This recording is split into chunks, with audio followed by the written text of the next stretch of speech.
Today's podcast is brought to you by Progresso Talent Partners, who for more than 25 years have successfully delivered interim and permanent leadership talent to transform businesses.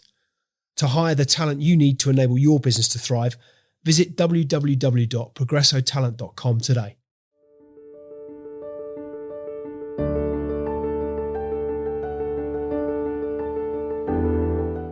Kate Strong doesn't believe in living a comfortable life.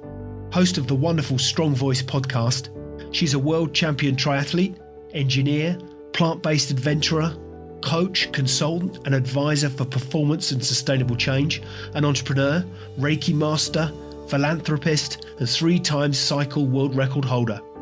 Kate asks us not to judge her titles and accolades, but on the actions she takes today to make a positive impact on the individual, the corporation or the climate. So what's the story behind the story? Without further ado, let's get into it.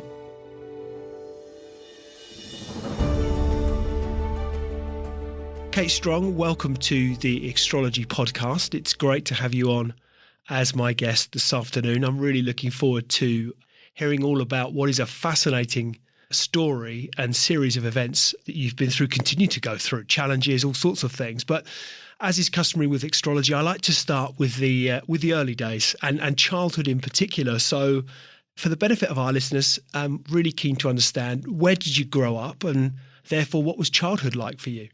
I'm sure you'll hear very quickly on that I have a Welsh accent. So I was the oldest of 2 in a quite typical Welsh family, and I lived in South Wales until the age of 18.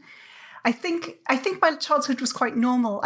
We had a certain level of privilege because I did go to a private school at the age of 11, but I always had within me this desire to move. So I always had, even from the age of 7 and 8, if you went into my wardrobe, there was always an overnight bag packed just in case I had the desire to run away. I had all my things ready, but I couldn't leave my younger brother. So invariably, the reason why the bag would be found is there'd be a stale old banana on the top of it that I'd use to lure him to run away with me that he never said yes to.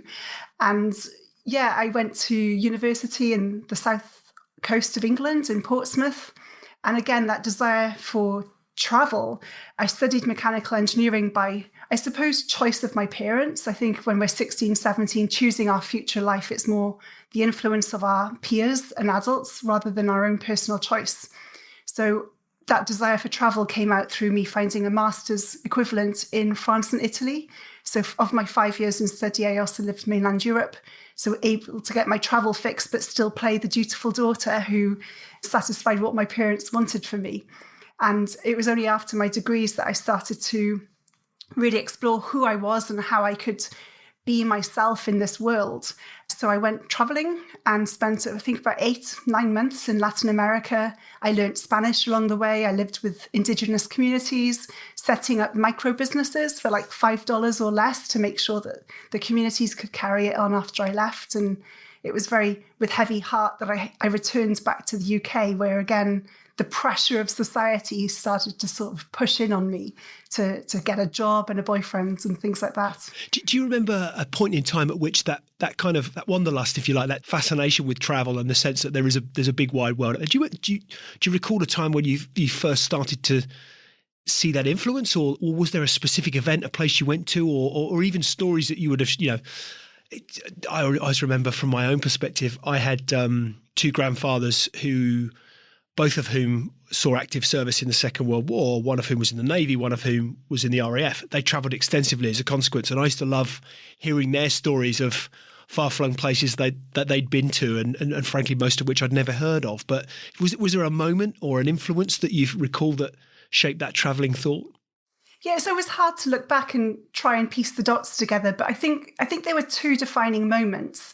One was, I think I was around 14 and we'd just gone on holidays to a German-speaking part of, I don't think it was Germany, but somewhere where there was a dialect I didn't speak. And I got on really well with this family who had a son of similar age to me. And I couldn't understand them. And I think that frustration of not understanding, not knowing their culture, not being able to engage, because we were trying to communicate and they were trying to teach me cross-stitch at the time. And I was like, I just don't understand what you're saying. I think in that moment, I decided I really wanted to experience more and make sure that language and travel was never a barrier for me to connecting to people that I resonated with. And the second one was, I think I was a bit earlier, and I don't know if you remember, I think we're a similar age, but there was quite a few adverts on television from Oxfam and charities like that showing children who were really struggling with malnutrition, where, it was very hard to see this, oversized head child barely being able to swipe the flies from their eyes. And I think I was 12 and I started to cry quite a lot after one of those adverts. And my father was consoling me, saying, look, there's nothing you can do to change the world, so just focus on you being happy. And I think in that moment, I decided, well, if I can't make massive impact to positively impact the world, then I will make sure my footprint is as small as possible. So I decided to play a small game in a big world by choosing not to have children, by, as I said, when I was traveling, what can we do with $5, not the 6-7 figure investments that people traditionally think we need to start businesses. So therefore, how do you go from that fascination with language and communication and culture, and how do you end up studying engineering? Where's the link? I think it was mostly my parents. I loved maths. I loved travel. So my first degree was environmental engineering. So that geography piece and environment came into it. And again, that travel was with the ability for me to be able to move around. But that traditional background, albeit it gave me solid foundations to have the financial security to dream and ask these curiosity questions. But it also had a limiting factor in they wanted me to have a safe, secure job for one job in my life, work hard till I could retire, as I said, start that tick box lifestyle of get a house, get a boyfriend, get a dog in whatever order, get married, children, etc. And that tradition was really sort of enforced on me. And an engineering job, they thought I could do quite well with the mental knowledge of maths and understanding, but also potentially that sales aspect of going into an engineering sales position. So yeah, at 17, my entire life was planned out by my parents. So it's quite curious to see how it has completely gone off script since then. And so as I recall from what I'd read, entrepreneurship, you started, let's call it, probably not the right expression. I have to be careful about it. The proper job came along early days, if you like, in keeping with what you've described from your parents. So there was an engineering sales. What that was sales and marketing, I think, wasn't it? Or within an engineering environment first, but then fairly quickly you're back to travel. You find yourself as a Subway franchisee in Australia, as I recall. So at what point did that sort of entrepreneurial buzz, instinct, influence, what point did that start to really come to the fore for you? I think it was always present, but I kept snapping back into a compliance role of fitting in, of pleasing my parents, of making sure that I played the role of what a woman was expected in whatever I'd created of society. And then after a few months or years, I'd snap and pull myself out and start being myself, maybe a little extreme with like knee-jerk reacting, moving to Australia, and then finding myself slowly slip back into that compliance role. So it was always present. And when I moved to Australia, I actually moved with my then boyfriend and partner. So the Subway franchise was predominantly his idea. So albeit it satisfied me with the freedom of meeting loads of people whilst I was serving and having that entrepreneurial spirit, it also satisfied my partner who had strong ideas about what our life would be. And I was compliant in following what his path was because it was closer to how I wanted to live than, say, my parents. And how much of an advantage do you think that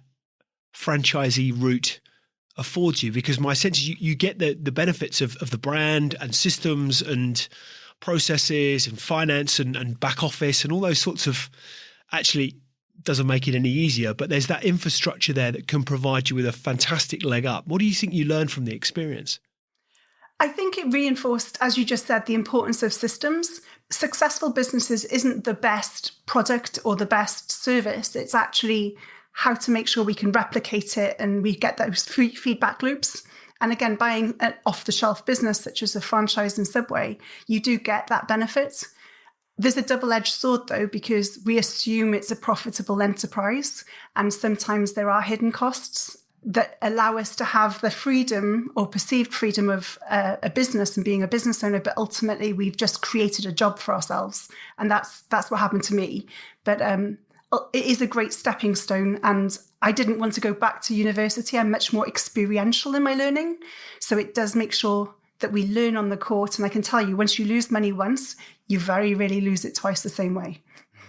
And so one of the things that, so I thought this was a lovely detail as well, that you purchased, and if I mischaracterize or misrepresent, then I know you'll correct me, but you purchased a derelict heritage listed property in rural New South Wales, as I understand it, and you transformed that into a 65-seater restaurant with what included, am I right in saying it's the world's longest Chesterfield sofa at 8 meters long? Yeah. So is that correct? Yes, that is, yeah. It is. So what was the inspiration behind the property? How did you find yourself come to be owning a 65 or transforming into a 65-seater restaurant? Yeah, I think I was ready to move outside of the franchise model and to have my own footprint. There was quite a few, I wanted to add different elements to the recipes. I was transitioning to more of a healthy meal base as well. And obviously Subway, you can't change that type of ingredient list. And it was my partner who sort of drove the hotel aspect. I think the signs were when he said and they should have picked up on them then, but his dream was to be a Donald Trump in Australia and own a collection of hotels.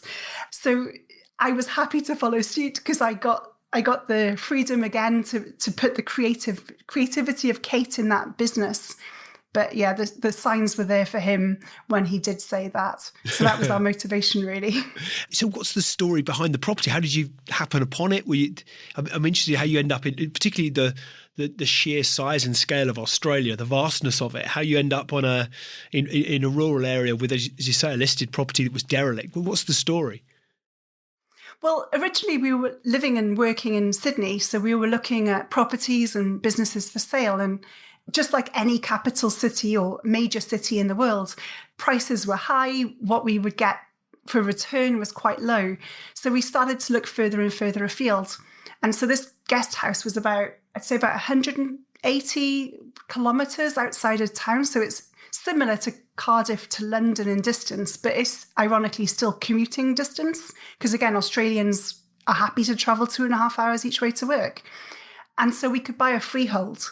And that was intriguing because, as you know, we were paying off a mortgage towards the equity of it, something that we'd own at the end, an asset, rather than just the rent. So that really intrigued me. And the excitement of owning a bit of land around it that we could sort of make into gardens, and the renovation of something beautiful because it was a heritage list. It had been part of a community for 100 years, but had been left quite to rack and ruin. So I just love the thought of giving back to the community something that had potentially been lost. How did you get started? Where did you get started? We worked initially together, and then my partner stopped working in the property, so it was pretty much all me doing it. One room at a time. As long as the lounge and the dining room were acceptable and we had the restaurant open, I just opened one room slowly at a time because we had 7 guest rooms. And so every evening, every morning, I'd be working there. In my spare time, my hobby was to garden, removing like 20 years of weeds as well, to then discover a beautiful, picturesque garden underneath that just needed a little bit more nurturing. And yeah, that's how I started, just one step at a time. How else can I make this beautiful and keep opening it up that way? What do you think you learned about yourself as a consequence of the experience? So much, in short.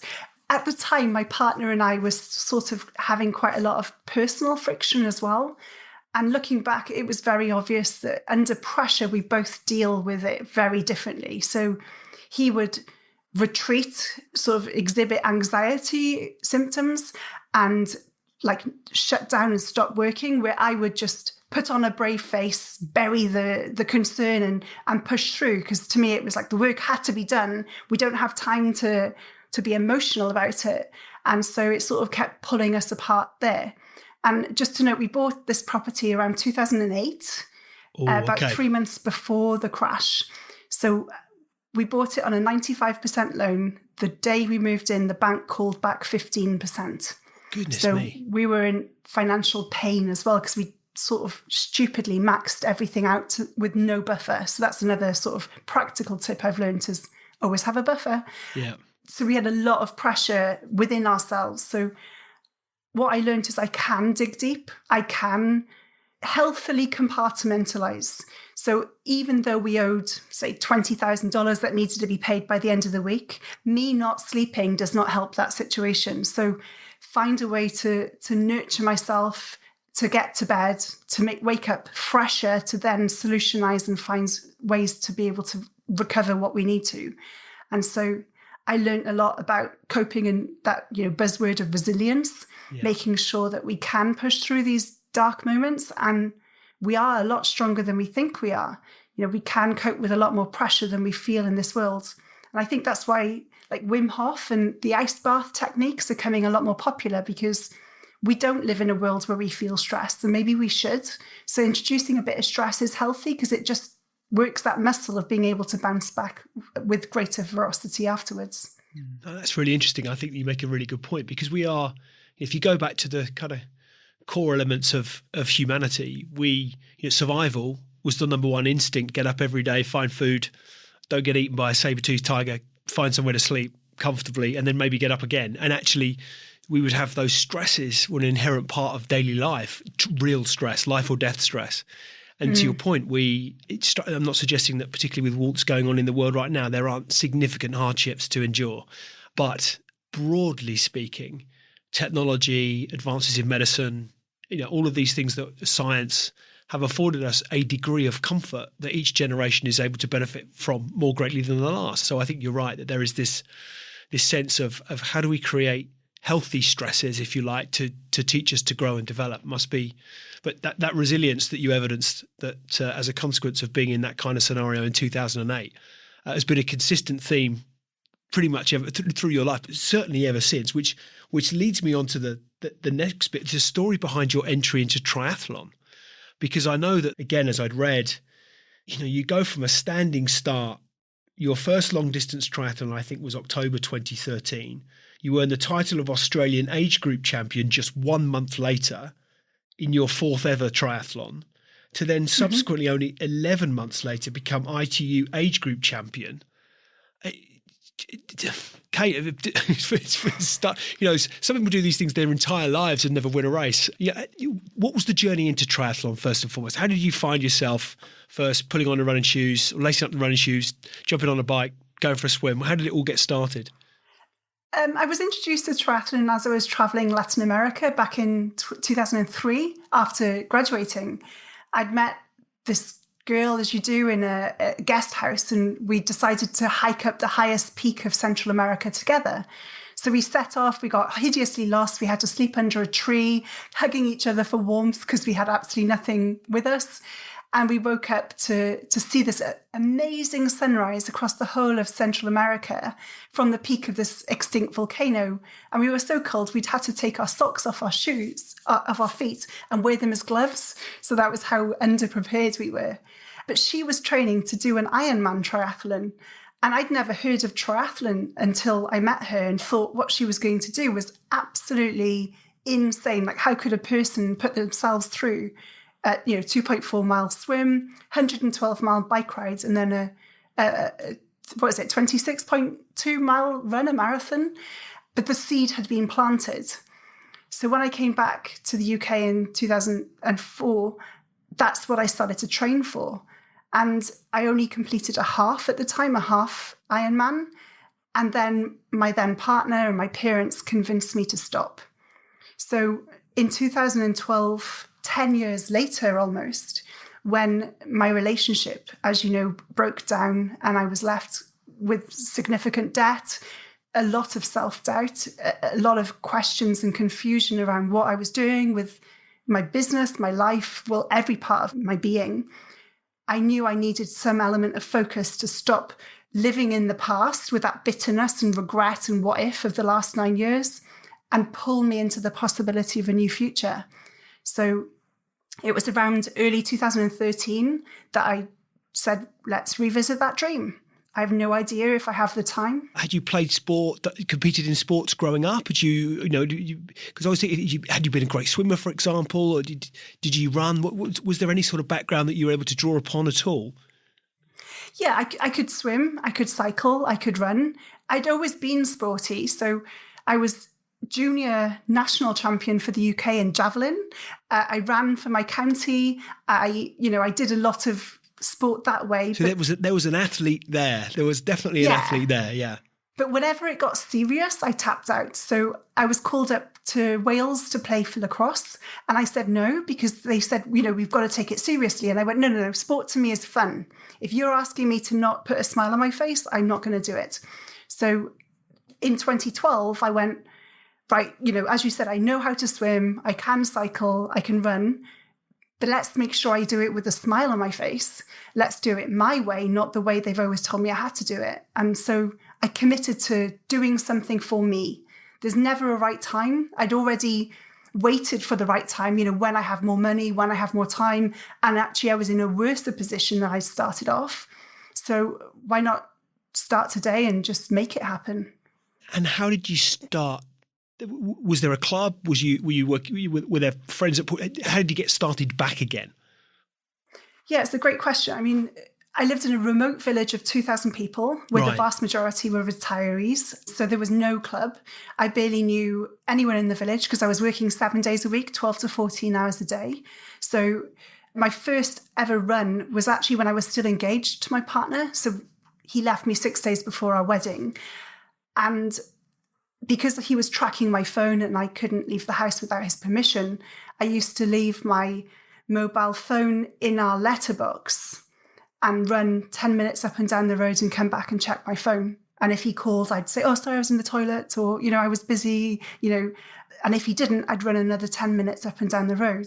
But it started off with 5 minutes. Like I could, when I finished running my first ever run, I was wheezing and huffing and puffing, and, I could feel the burn of the bile at my throat, and it was 300 meters away from my house. So it was a very slow step towards, every day just add a little bit more. Every week just add a little bit more. And eventually that's when I got to, obviously, marathon distance. Goodness, I mean, those incremental steps that's quite something. Of the three pursuits, were you, as a child, that athlete to which you refer, were you a more, was swimming your strength, or was it the right? Because I think oftentimes triathletes seem to start from conversations I've had in the past with kind of, well, I was a great swimmer, I wanted to add 2 more bits, or I was really good on the bike, wasn't quite so strong on the swim and the run, but I could. Was there a natural strength to you, or did you literally have to build up from scratch with all of them? Because I hadn't done anything for about 9 years. So when I met my partner, that's when I started to sort of pull back. Whenever I wanted to go to the gym or run, the "I'll miss you if you go" comments would come out. So eventually I was worn down to just not going at all. So I was starting at a ground zero for all three. I mean, I love running. To me, running is about just letting go. It's a way of unraveling the mess of the day. It's about processing. It's about really connecting to my body.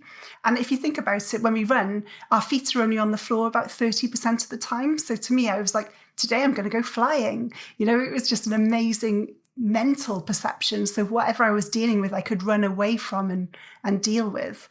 So I did love that. Where I lived, we only had an outdoor pool that was open a few months of the year. So swimming caused a logistical challenge because I did have to, with no vehicle as well, I had to cycle 10 to 15 kilometers to my local pool, running a guest house 7 days a week by myself. I couldn't always go as well. So swimming was my weakest, but it was more because I couldn't physically get to the pool as often as I wanted to. But you must have, back to that word resilience, it's been a consistent feature through our discussion so far, but an organisation strikes me as well, because to compete in triathlon is no mean feat. It takes a lot of time. You then factor in, to your point, running a guest house restaurant 7 days a week. Had you any staff at this point? I'm guessing, were you literally spinning all the plates? How did you fit it all together? I subcontracted logistically, I subcontracted the restaurant. So I knew I had a residual monthly income, but I wasn't responsible for the profit and all of that stuff. So that was outsourced. The guest house, I had some amazing friends that, It was amazing because once I started and I publicly declared to my village, because once you tell one person, the whole village knows. Once I publicly declared that I wasn't just training to do a triathlon, I was training to be a world champion in triathlon.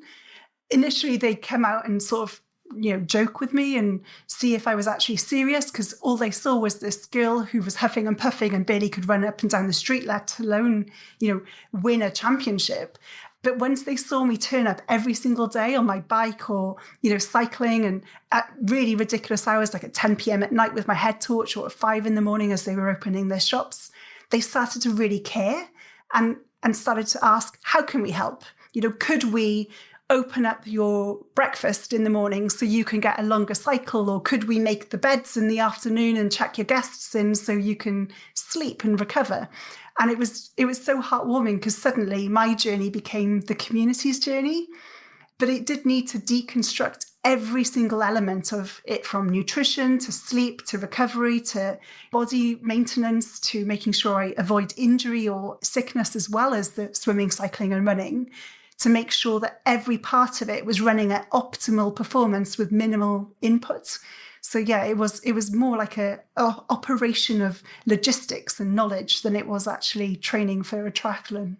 So at what point did you decide that was the big, hairy, audacious goal? I'm not just going to kind of, I'm not just doing this to keep in shape or to, for mental well-being or the sense of community I get from the people I'm training with or that I might meet a lot. World champion, right? So that's a huge leap. That's an exponential leap of faith and vision and ambition. And coming off the back of what I know would have been very difficult times, was there a sort of eureka moment, a pivotal moment where you made that decision? You said, right, that's what I'm going to set out to achieve and I will achieve it. Yeah, there was actually. So what I call my non-wedding was the 8th of December 2012. I entered my first short distance triathlon the end of February, which was actually my first day off from working in that entire period. And it was purely just to give me a little bit of motivation to have a time off and enjoy something outside of work. I knew I couldn't just sit on a beach and read because my mind would just be ticking over too much. So I needed something physical to quieten my mind. And during that triathlon, I met other, obviously, triathletes after it. And they were talking about world championships in London later that year as age groups. And I'd never thought that I could compete in age group. I always thought it was Olympics or nothing. And it was in that moment I looked at them all and went, do you know what? I'm going to be a world champion the next time you see me. And they were like, yes, ha, ha, ha, Kate. So I was like, no, really, I will. I'm going to put my mind to it. I'm going to find out my best level. I have to aim to be the best. Because if I aim just to finish, that's where I'll be. So I'll aim for number 1 and you'll see me on the podium. And if I don't make it, then it's obviously someone else turns it better. But that is now my new goal. So see you in a year, guys, and I'll see you on the podium. And that's when I made it up. And so how did you go about establishing, right, so the goal is clear, I'm going to be a world champion. Where do you go from there? Because that requires planning and training and an understanding of what that requires by way of, well, what times have been achieved before? What are the best people? There's a million and one questions going through my mind. Where do you even start to put that plan together? Well, I knew where I was because I had my current times and it was pretty mediocre at best.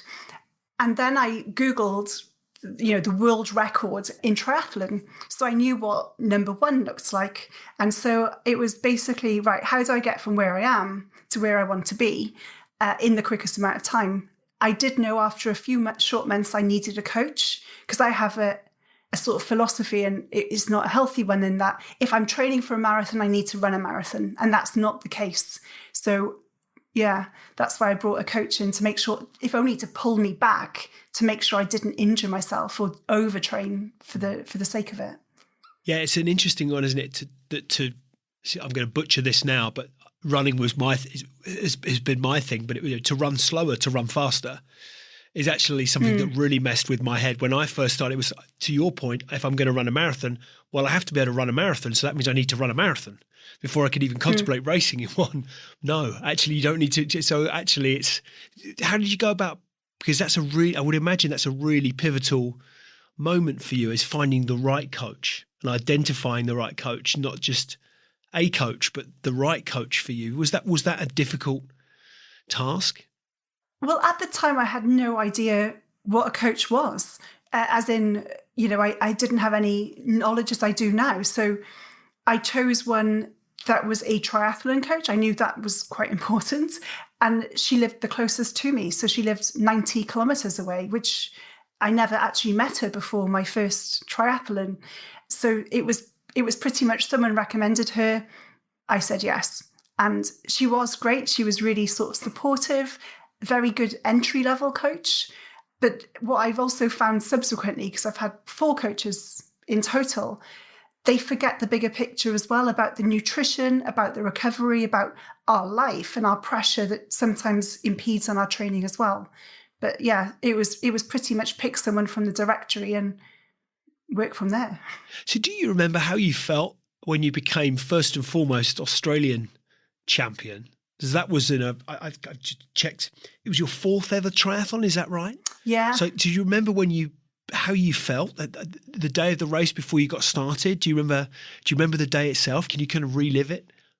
Completely. My parents had actually flown over to see me. It was the first time they'd seen me since, as I keep referring to, the non-wedding. So they were quite concerned to make sure I was okay, in a good place. And so I booked a little holiday with them to watch me race. And I stupidly booked the wrong city. So we had to share a room in the end. So I was on a put-me-up bed at the bottom of their bed. And I woke up having had no sleep at all because my parents toss and turn and snore. And I'm a middle-aged, 30-something-year-old woman sleeping in the same room as her parents, which is sort of quite a lot of pressure emotionally. And I just had a terrible day. I woke up feeling quite unmotivated, underwhelmed. My mother, all the love I can muster, she is more concerned about what could go wrong than the possibility of what could go right. So she was reminding me of, what if you get a puncture? What if you can't eat? What if what if you have a headache? What if the wind's big? And I'm like, can we please stop this, Mum? So I was not in a great mental frame of mind when I started. I remember exiting the water to the bottom middle of the pack. So it was about 2 kilometer swim. I'm never a strong swimmer anyway, but I finished worse than I anticipated. And we know that because there's less bikes in the transition area. And as I was running to my bike, I forgot where my bike was. So I was in the wrong lanes. I had to, waste time finding my bike. It was a very windy day. So again, my times were off, but I forgot it was off for everyone else.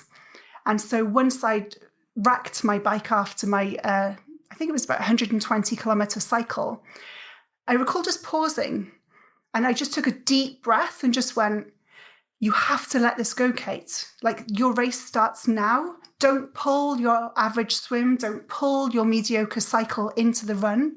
Just run and draw a line and start again. At that time, I used to take little paracetamol tablets because I sometimes had a bit of pain and thought it was better to take beforehand. I don't do that anymore, just to let you know, and I don't endorse doing that. But I couldn't find them, but I was just like, carry on running. So I had 30 kilometers of running and I just ran with my heart, didn't look at my watch, didn't look at anyone else.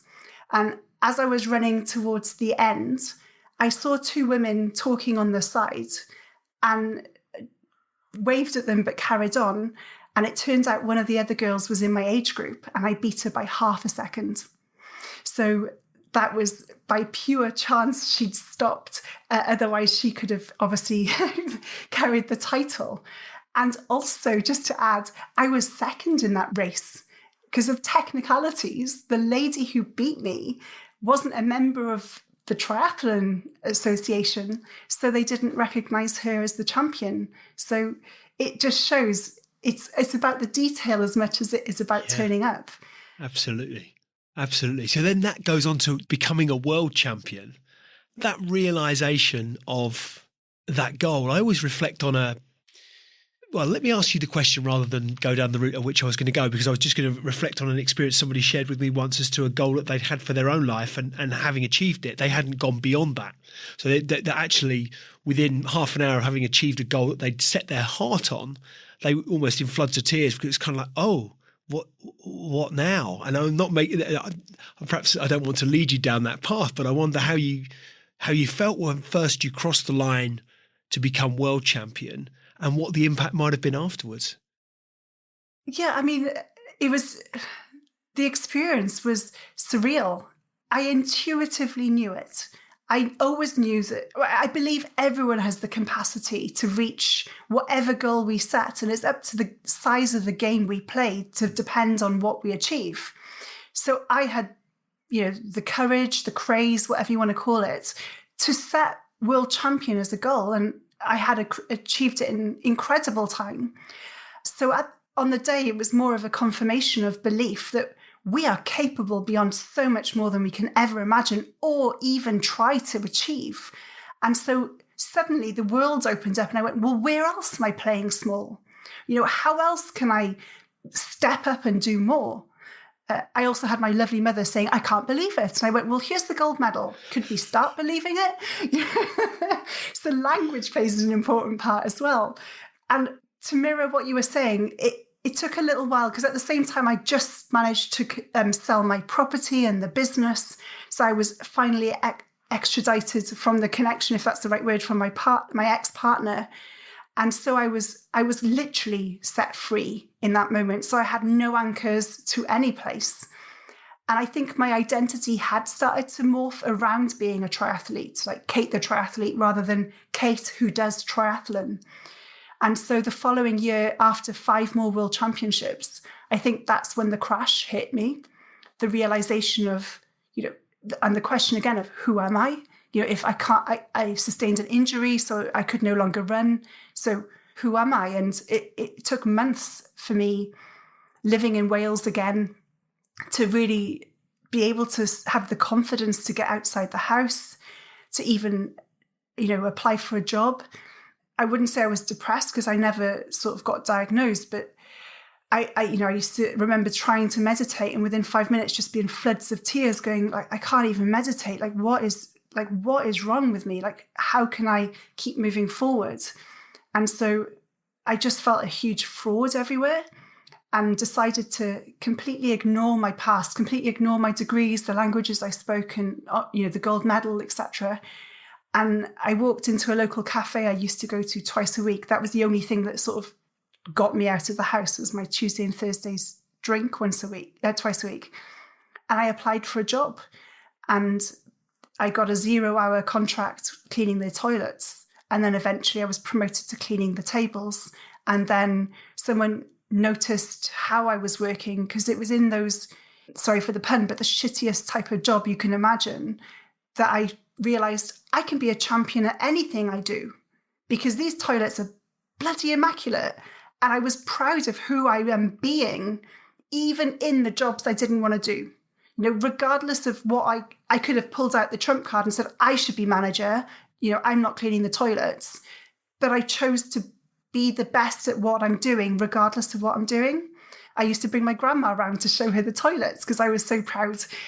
And it was just by me being that within 3 months, someone offered me a contract to help them turn around their restaurant. And within that, someone else asked me to, do another contract somewhere else. But it wasn't off my past, it was off my present.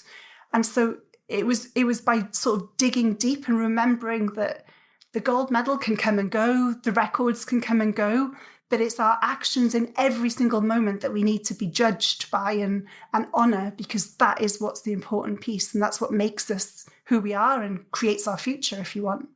It's fascinating. I wondered that the experience that you'd endured, I think it's particularly, I'd imagine, I've not been an athlete, a very amateur pursuit of sports, but nonetheless, I love sports. But I'd imagine that if anyone has achieved anything with any significant athletic prowess, it's a finite career, isn't it, if you like? Because at some point, age takes over, health takes over, fitness takes over, whatever it may be. There is a point at which you have to call it a day, inevitably. And I think it must be hard for everybody who goes through that journey of, to your point, you were Kate the triathlete, not Kate who does triathlon, in much the same way that you're, Mary the footballer or Robert the rugby player, whatever it might be. We define ourselves by these things we do. And then when that's taken away, there's a huge gap. It must be incredibly difficult for anyone who's got that sort of finite career choice. There are other careers, for example, I don't know, you're an accountant. I mean, clearly there are things you can do wrong as an accountant, which mean that you could no longer be an accountant. But, you qualify as an accountant, you're still an accountant when you retire. Even though you may not be practicing every day, you still get that badge of, well, you're a professionally qualified accountant. You get to call yourself that for 40, 50 years or whatever it might be. The triathlete, the sports person is a different dynamic, isn't it? Very, very challenging to overcome that. Yeah, I also see it in business as well, because even though, say, that accountant, for example, if they aspire to be the best accountant, they're still looking for validation outside of themselves. And we can't stop other people being better because we don't know what we're being measured against by. So I still do sport today, but I don't compare myself to others. So I've morphed away from competitiveness against others and even against myself into a collaborative means of operating in sport. If I might challenge that, I'm really intrigued in that, because I wanted to talk about world records. So I would see that the pursuit of world records, of which you hold 3 cycling world records, is that right?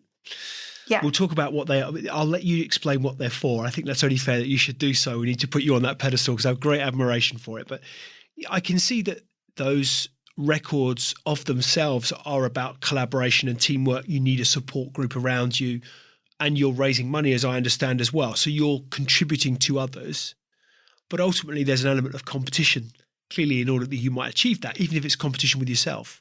So do you think that's fair? Tell us about those world cycling records, and what was the thought, the inspiration behind them? Yeah, so as you know, I accomplished them 1 year ago, so 3 world records. And it started off in 2016. It was when I couldn't compete against others anymore in triathlon because of an injury in my hip that I wanted to still push myself. And I noticed that there was a male world record for the furthest distance on a static bike in 24 hours. So that's a bicycle that doesn't move, like what you see in the gym and spin bikes classes, but no female equivalent. And I call myself a positive activist, which means when I see a gap in a cause that is close to my heart, I'll find a way to right it rather than highlight the wrong. And so I thought, why don't I just set a female 24-hour world record? And naively or ignorantly, depending how complimentary you want to be, I just thought it meant I had to cycle for 24 hours or sit on a bike and I'd get a record. So that's what I did in 2016. But Guinness politely informed me that they do set a minimum quota to stop people like me getting records. So I was unsuccessful in my first attempt. But that dream always sort of sat with me because even since 2016, no one attempted it. So it should have been in 2020. So at the beginning of 2020, I set the goal of re-attempting it. So it took me 4 years to mentally unpick a perceived failure and regroup. And lockdown pushed the deadline 3 times. So eventually I attempted 24 hours on May the 26th, 2021. And I thought, just for fun, why not try and break the 1 hour and the 12 hour in the first half of the world record and then go on to set a new 24-hour world record? And that's, with lots of pain, that's what I did. Goodness. And were you raising money as well as a consequence of that? Were you involved in different causes? I was highlighting good causes, but I wasn't actually raising money for that. So I'd partnered with Horea, which was an anti-racism charity and CIC based in Bristol, Plant-Based Health Professionals, which is a group of doctors that endorse looking at our nutrition to be able to help us heal from certain diseases and deal with what we've got health-wise. But I didn't raise money. My next ventures will be about raising money. But again, that's my evolution as well. So I've gone from competition with others, competition with self, and now we're into that sort of give back, hopefully, towards my communities that I care about. But giving back's been a consistent theme. You've been giving back since you were traveling with that $5 and contributing to communities. And so what drives you? I'm interested to see what is it that drives you? That's a really, gosh, we could talk about that for an hour. And as you can imagine, I do have coaches still to this day. I coach myself in my own physical performance, but I see spiritual guides and coaches because I feel life is so much more complicated than the plane, if you want, the three-dimensional plane that we live on. I think there's so much going on within us internally. How I react now could be based from a memory from when I was 5 years old, or there's also now proof that we carry through epigenetics our parents and our grandparents' trauma that they haven't healed from emotionally. So I'm always looking at that emotional side in what's driving me. But as cliche as it sounds, I truly believe I'm here to sort of open the eyes of people to know what we can do, and to also become aware of, with compassion, of what we can do for others. It's very selfish what I do. When I help someone, it makes me feel good. It's a win-win. But I really believe that's what keeps me going, is I love to feel like I'm supporting and helping and contributing and bringing awareness. But I also love that feeling back when I'm learning about some wrong in the world that I'm potentially, if only a drop of water size, being able to contribute to undoing it as well. That putting back as manifest in the form of, you've worked with as a mentor with Virgin Startup, you worked with Entrepreneurial Spark, which I think is am I right? It's the UK's largest and fastest growing entrepreneur hub. So you've wanted to put back and share some of your experiences with those that have ambitions, aspirations of their own. Tell us a bit about the work you're doing there. Yeah, Entrepreneurial Spark was a short-term contract, but it's just great to meet these startup entrepreneurs, and if only give them a space to ask those sticky questions that I'm sure as everyone who's started a business or has strived for a goal never thought about, because typically it's the blind spots that sort of knock us off our path rather than the known predictables. I also used to volunteer until quite recently at 1625 Independent People, which helps that age group of people transition into potentially their first job or moving out of the house or their foster care. And again, as I said, I come from a very sheltered Welsh privileged background, and there's a lot of unconscious biases in the society. And as a white woman who lives in a Western country, there's a lot that I don't see that is closing doors to people that I just assume are open. So the more I can interact with, as I said, charities like Huria about helping refugees or independent people, and I'm currently affiliated with a charity called Big Moose that helps homeless people and suicide prevention, it just fills me with gratitude, one, for what I have, even though I want more for myself, but also to be able to empathize and learn from these amazing beings who've gone through so much more than I have, and to know that they're so much more resilient than I am, from picking myself off from a being dumped sort of thing. It just brings me with humility and keeps me moving forward, and puts my problems into perspective as well, to know, really, is the toilet seat up that big a deal, Kate? Can we calm down a little bit? So how did you get started with your own podcast, Strong Voice? What was the vision behind it? What is it that you set out to achieve? Yeah, it's in its second iterim. So the first phase, it was called Pioneers of Good, which no longer exists. And it was back in 2015, I think, I first discovered B Corp companies, the companies who are a force for good, where they have that triple bottom line. So it's commonplace now, but 5 years ago, it wasn't very known. And so I was interviewing as many B Corp companies I could meet. And so there was only 2,000 of those companies in existence at the time. And I was just really enjoying hearing motivational talks from the business leaders of this world in the purpose-driven area. But I realized that there was a lot more we could learn from people who actually drive outside of business as well.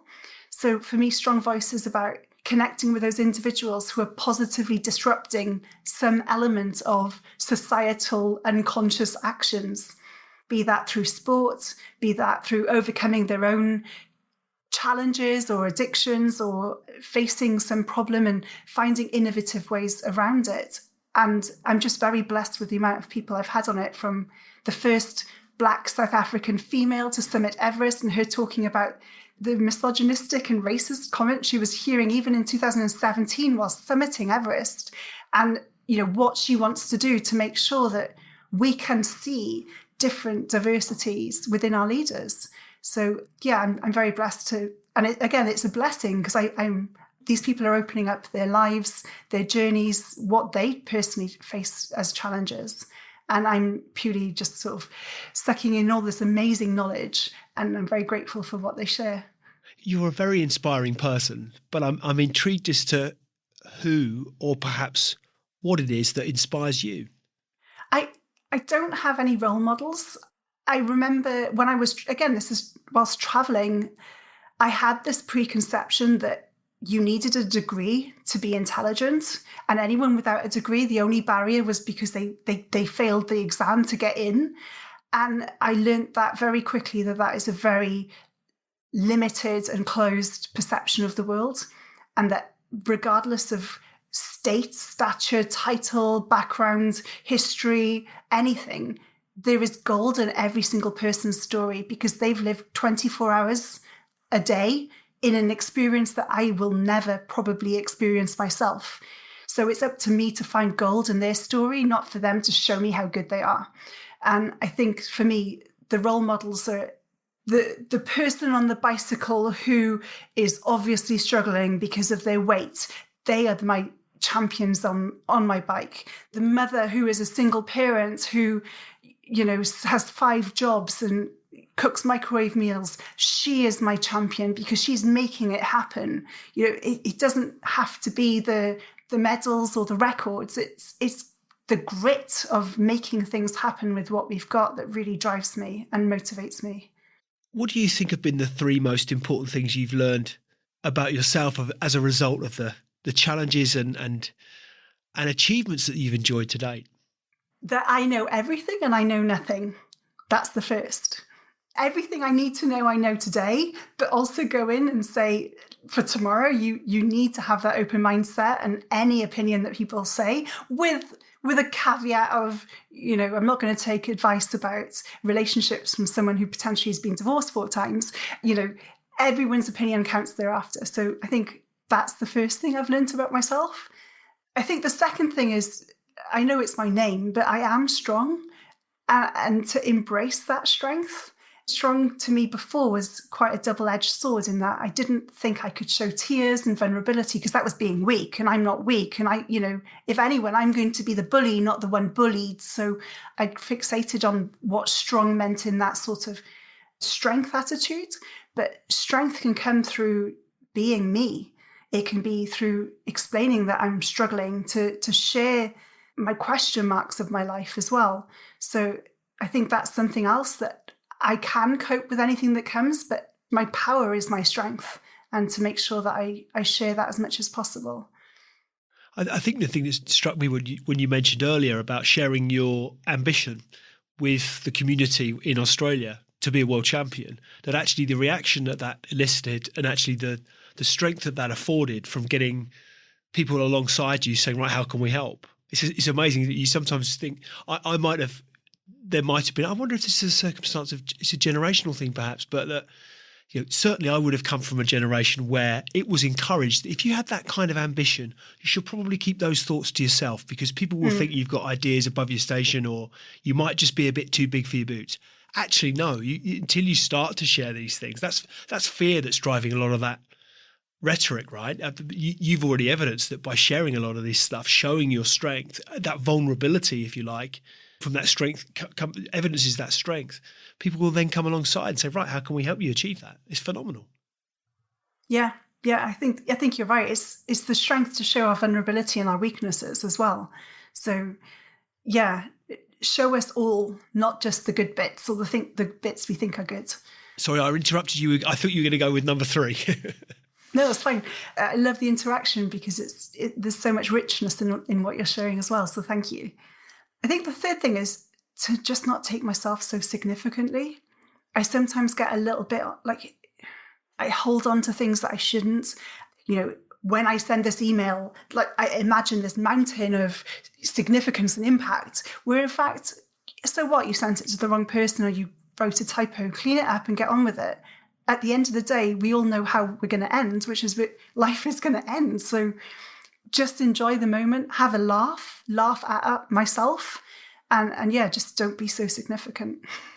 So I wanted to ask what excites you about the future, but I wanted to, before I do that, because I think there's a lot of exciting things, but the next challenge that you're going to undertake, which we touched on when first you and I spoke, that is kind of the present future, if that makes any sense. It's imminent. It's coming. Tell us a bit about the next challenge. Well, I've got a micro one this year, but I'll tell you about 2023, which is called Challenge 3000. Okay. And it's morphed into something completely different. And it's still it's like I've given birth to a child, and it's now showing me its personality rather than telling it what it is. And I'm doing my best to learn from my parents and not force it to become an engineer. So it includes me on a bamboo bicycle that I'm currently making out of 6 bamboo pieces somehow, to cycle the entire coast of England, Scotland and Wales, so 3,000 miles.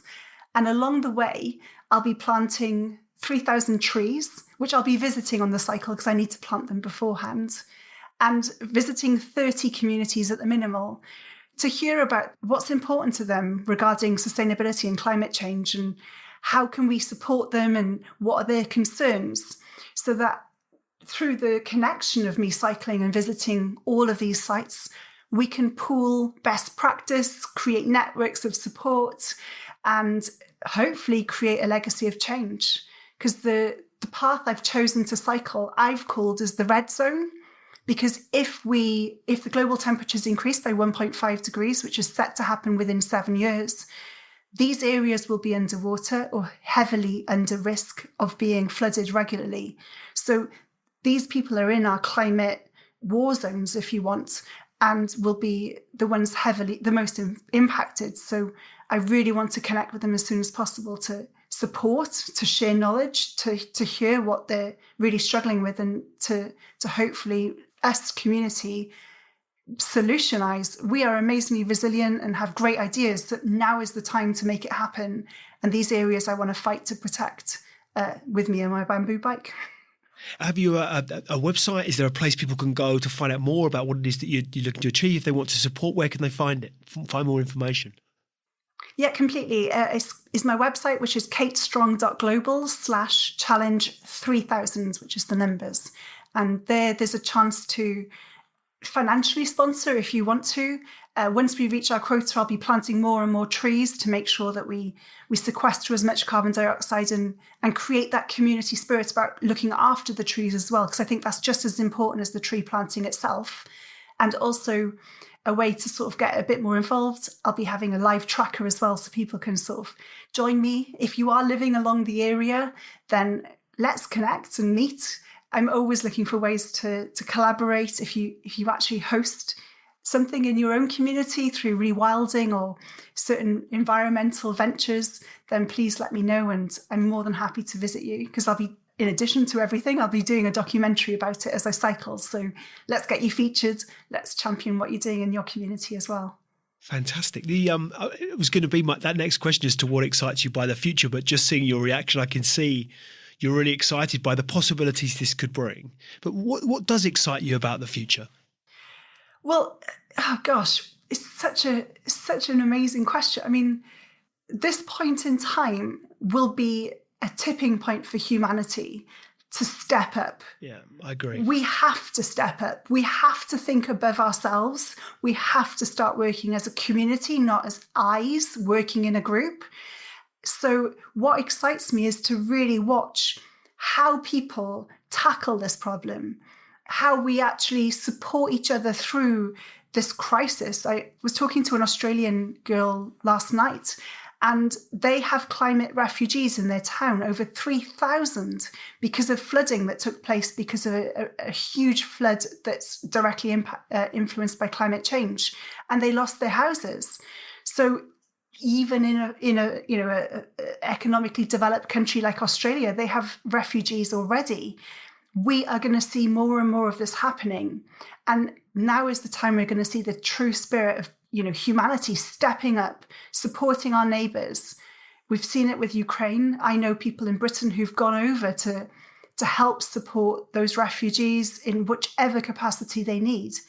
And it heartens me in those moments of deep sadness that it's actually still happening, because this is what being human's about. It's about holding hands, hugging and supporting, not amassing a fast car and a big house and keeping ourselves very isolated. So in terms of, I guess, looking back, What advice might you give 21-year-old Kate Strong? Gosh, I don't regret anything that happened to me, even the toxicity and the abuse that I've been through, because it's made me who I am. And again, I can only be who I am because of the pressure and thanks to the pain I suffered, as much as I can for the joy and the reward.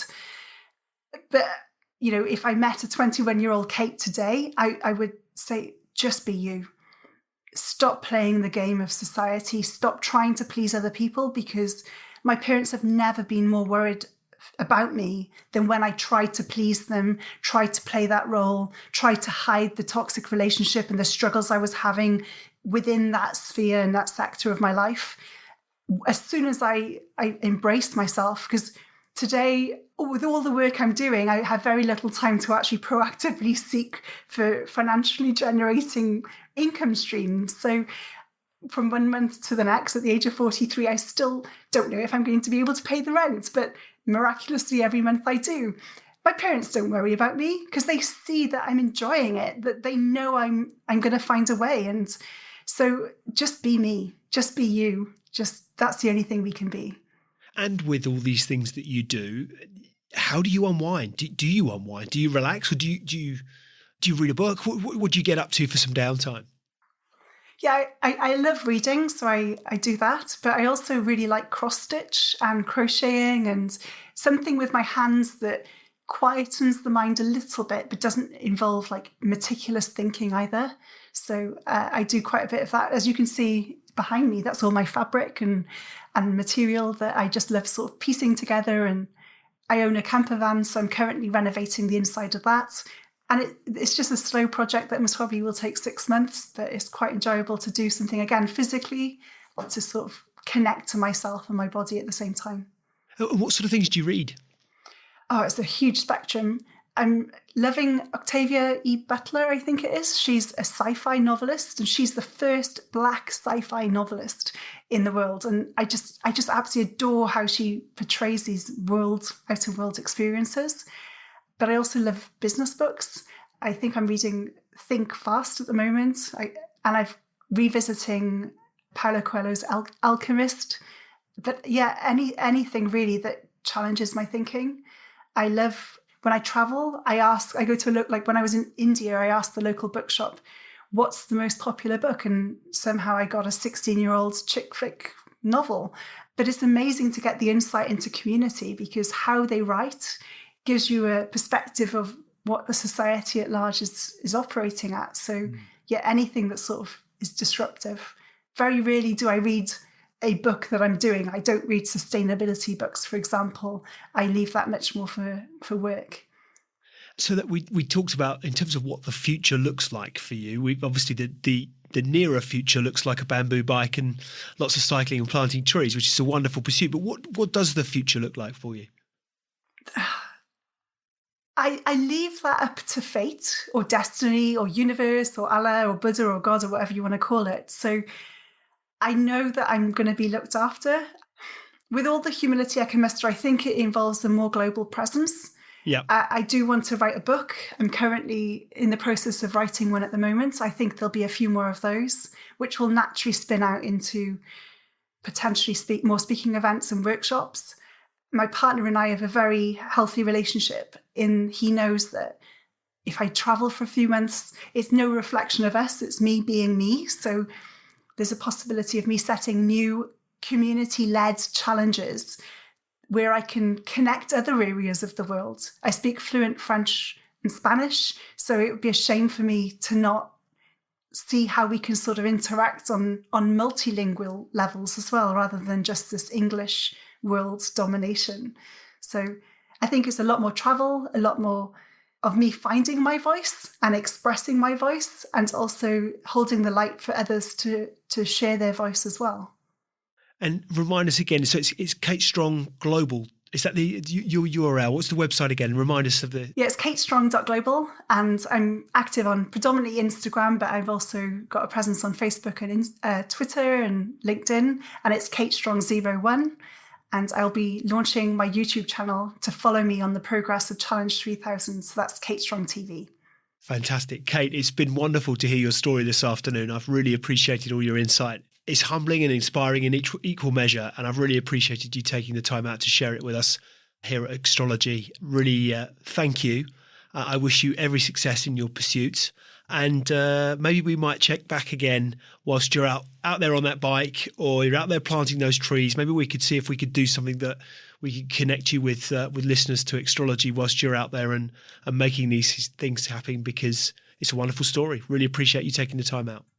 Thank you so much. I really appreciate being here. Thanks, Kate. All the best to you.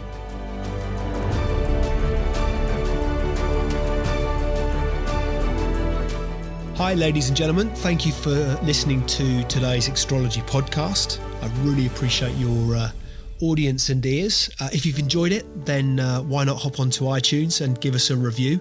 I'd really appreciate anything that you might have to say. Any feedback always gratefully received, and look forward to hosting you next time. See you soon.